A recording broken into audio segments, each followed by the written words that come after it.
Good evening student. आज मैं आपको पास्ट परफेक्ट कंटिन्यूस टेंस पढ़ाऊंगा। इससे पहले सुबह मैंने आपको पास्ट परफेक्ट टेंस पढ़ाया था, तो वो आपको अच्छे से समझ में आ गया होगा। इसकी डेफिनेशन की ओर चलते हैं। किसी भी टेंस को जानने के लिए उसकी डेफिनेशन ही इम्पोर्टेंट होती है, तो डेफिनेशन की ओर चलते हैं। Such action which started in the past continued and ended at a definite time in the past are called past perfect continuous tense। यानी कि ऐसी क्रियाएं जो पास्ट में शुरू हुई और कुछ समय तक जारी रही और जारी रहकर एक निश्चित समय पर खत्म हो गई, उन्हें ही पास्ट परफेक्ट कंटिन्यूस टेंस कहते हैं।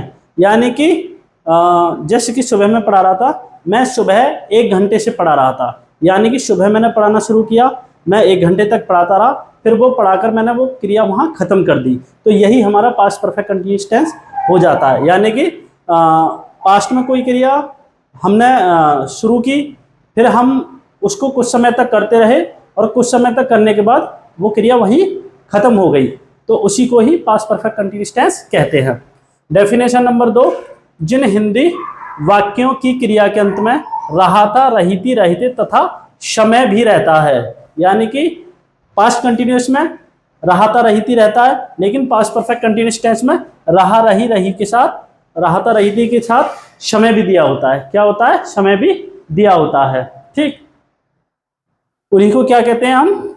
Past perfect continuous tense. ठीक, इसकी हेल्पिंग वर्ब होती है हैड बीन। क्या होती है? Helping verb had been.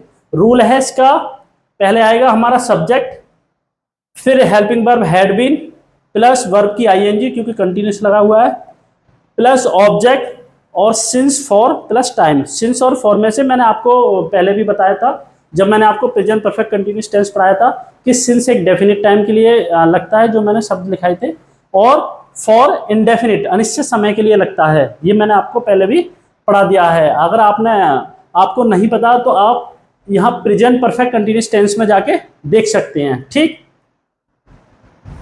तो बस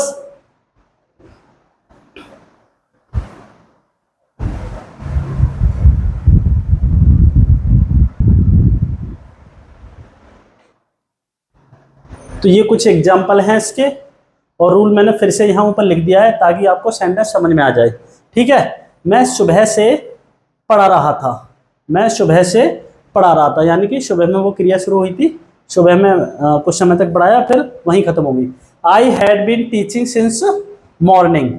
सेकेंड एग्जाम्पल, आप 1 घंटे से नहा रहे थे, आप 1 घंटे से नहा रहे थे। You had been bathing for an hour. An लगाए घंटे के लिए, क्योंकि आ का साउंड आ रहा है यहाँ आवर, इसीलिए यहाँ एन का प्रयोग हुआ है। वह 5 साल से IAS की तैयारी कर रहा था। He had been preparing for an IAS for 5 years। ठीक, राकेश कल से अपने भाई से लड़ रहा था, यानी पिछला कल,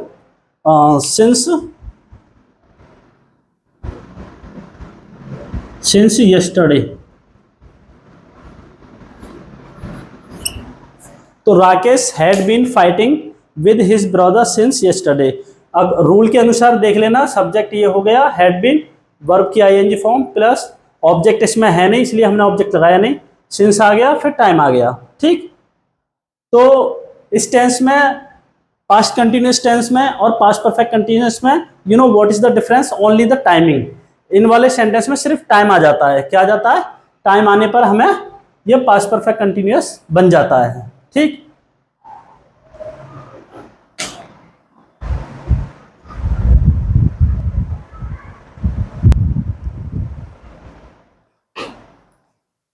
तो ये नेगेटिव सेंटेंस है। मैं सोमवार से कॉलेज नहीं जा रहा था। I had not been going to college since Monday. मेरा दोस्त 1 साल से आगरा में नहीं रह रहा था।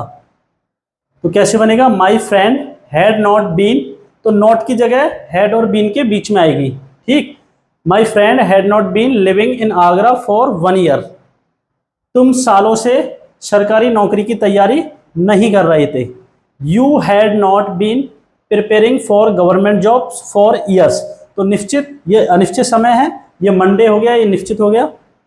हम 1995 से इस गांव में नहीं रह रहे थे, तो we had not been living in this village since 1995। ये निश्चित समय है, मैंने बताया नहीं सालों के नाम, जैसे कि 1995, 1996, 1997, ये निश्चित समय ही होता है। पहले भी बताया मैंने आपको प्रेजेंट परफेक्ट टेंस में। तो आप टेंसों को ध्यान से देखिए, आपको बस क्या देखना है, हेल्पिंग वर्ब और आईएनजी। टेंस की पहचान समय होता है इसमें, ठीक।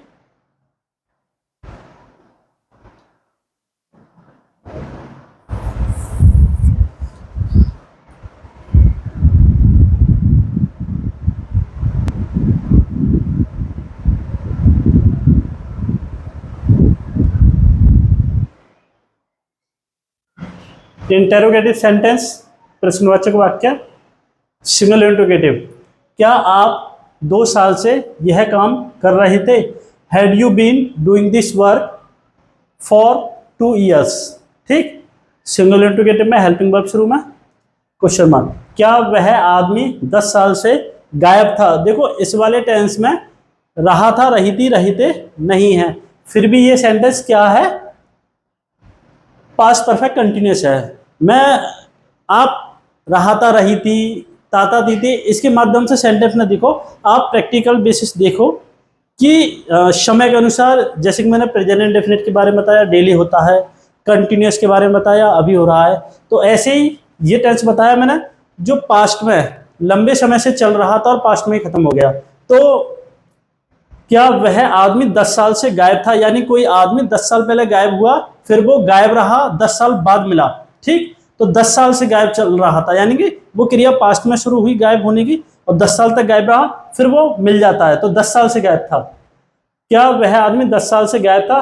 तो had that man been missing, गायब होना की मिसिंग, फॉर 10 years। क्या मैं आधे घंटे से अंग्रेजी में बात कर रहा था? Had I been talking in English for half an hour. आधे घंटे को क्या बोलते हैं? हाफ, आधा, an hour, half an hour. क्या चाचा जी 20 मिनट से अखबार पढ़ रहे थे? Had the uncle been reading the newspaper for 20 minutes, ठीक। आप इसका स्क्रीनशॉट ले सकते हो, और आप जो सेंटेंस सीख रहे हो इनका रिवीजन, आप ग्रामर को जानने के लिए, सेंटेंस को जानने के लिए आप जितना रिवीजन करोगे, इनको जितना पढ़ोगे बार बार, ये उतने अच्छे समझ में आएंगे, ठीक।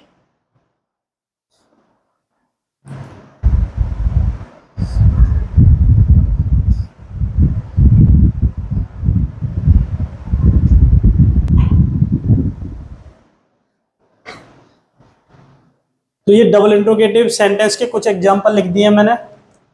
तुम क्यों 3 दिन से उन्हें परेशान कर रहे थे? क्यों, तो इसकी इंग्लिश शुरू में आएगी, वाई हैड यू बीन, यानी कि बीन सब्जेक्ट के बाद लगता है। Why had you been harassing them for 3 days। किसी को ज़्यादा परेशान करना हैरेसिंग बोलते, क्या बोलते हैं? हैरेसिंग। कौन 1 सप्ताह से तुम्हें और मुझे संदेश भेज रहा था? तुम्हें और मुझे, यानी कि इस सेंटेंस में 2 ऑब्जेक्ट हैं, तो who had been sending the messages to you and me, यानी कि 2 ऑब्जेक्ट हैं। अगर 2 ऑब्जेक्ट आए तो आपको उनको एंड से जोड़ना है। किससे जोड़ना है? एंड से। लड़कियां 4 साल से किस शहर में पढ़ रही थी?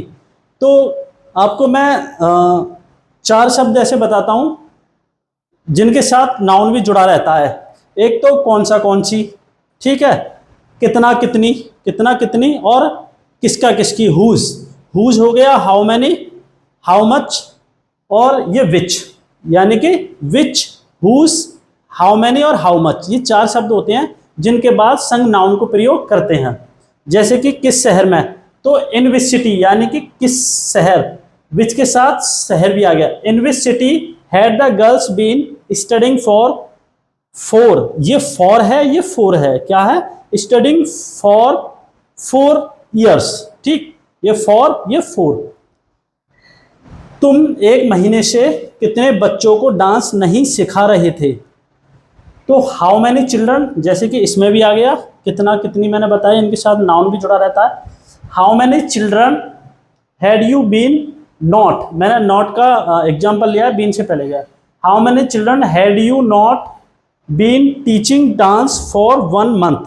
ठीक, ये सेंटेंस है कुछ, आप इनका रिवीजन अच्छे से करना। और आज गर्मी भी बहुत पड़ रही है, तो आज की क्लास यहीं ख़त्म करते हैं। और इन सेंटेंसों का मैं फिर से कहूँगा, आप वीडियो को बार बार देखो, तभी ज़्यादा सेंटेंस समझ में आएंगे। आप एक बार वीडियो को देखोगे तो समझ में नहीं आएंगे। इनको बार बार, इन सेंटेंसों को आप इसकी नोटबुक बनाइए, जो मैं बिल्कुल शुरू से इंग्लिश पढ़ा रहा हूँ उसकी नोटबुक बना लो। उसी के आधार पर उस नोटबुक का रिविजन करते रहो। उससे क्या होगा कि आपकी इंग्लिश अच्छी हो जाएगी। और किसी भी चीज़ को अच्छे से सीखने के लिए उसका रिवीजन बहुत ज़रूरी है।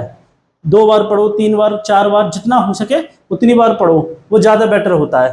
ठीक है, धन्यवाद।